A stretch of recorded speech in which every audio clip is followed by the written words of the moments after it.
大家好，我是燕子，每天更新一道菜。今天用鱿鱼做好吃的。先把鱿鱼紫红色的外皮撕下来，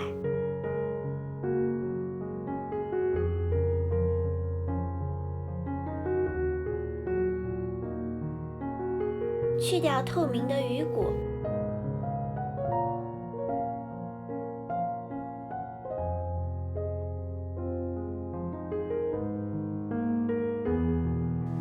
清洗干净。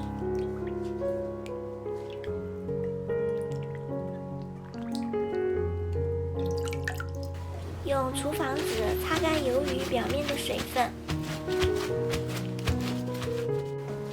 切对半切开，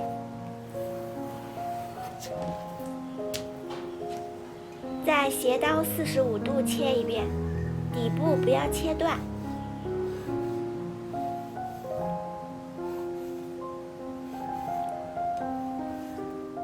然后直刀切，再切成小块。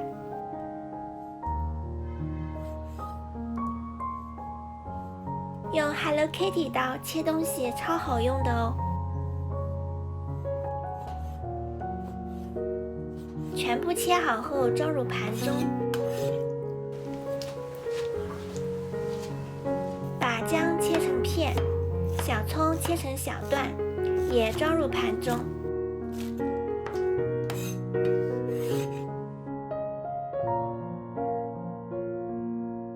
加1小勺盐，适量料酒，搅拌均匀。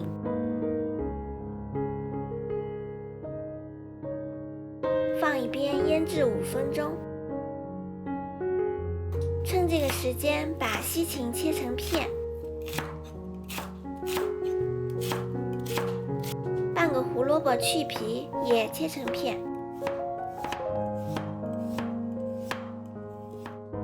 这时候鱿鱼也腌得差不多了，把里面的姜片和葱段加出来。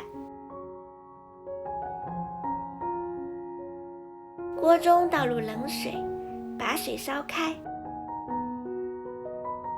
然后把鱿鱼倒进来，煮开以后捞出来。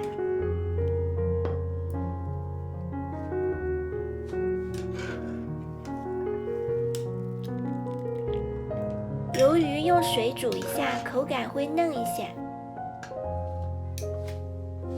再把锅烧热，倒入油，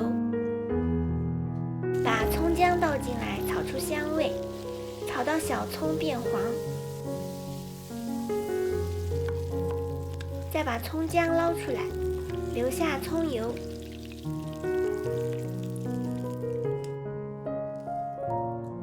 把鱿鱼放进来翻炒。倒入料酒，翻炒均匀。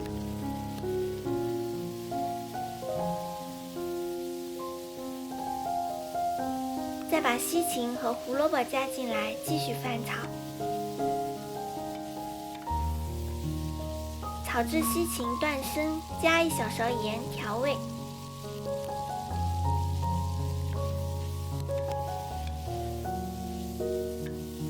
最后再加1小勺鸡精。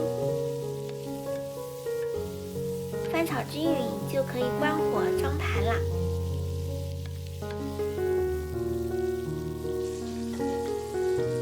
鱿鱼富含蛋白质，脂肪含量低，和西芹一起炒还有降血脂的作用。如果你喜欢，也试试吧。好啦，本期视频就分享到这里啦。喜欢我的视频就关注我吧，每日为您更新一道菜。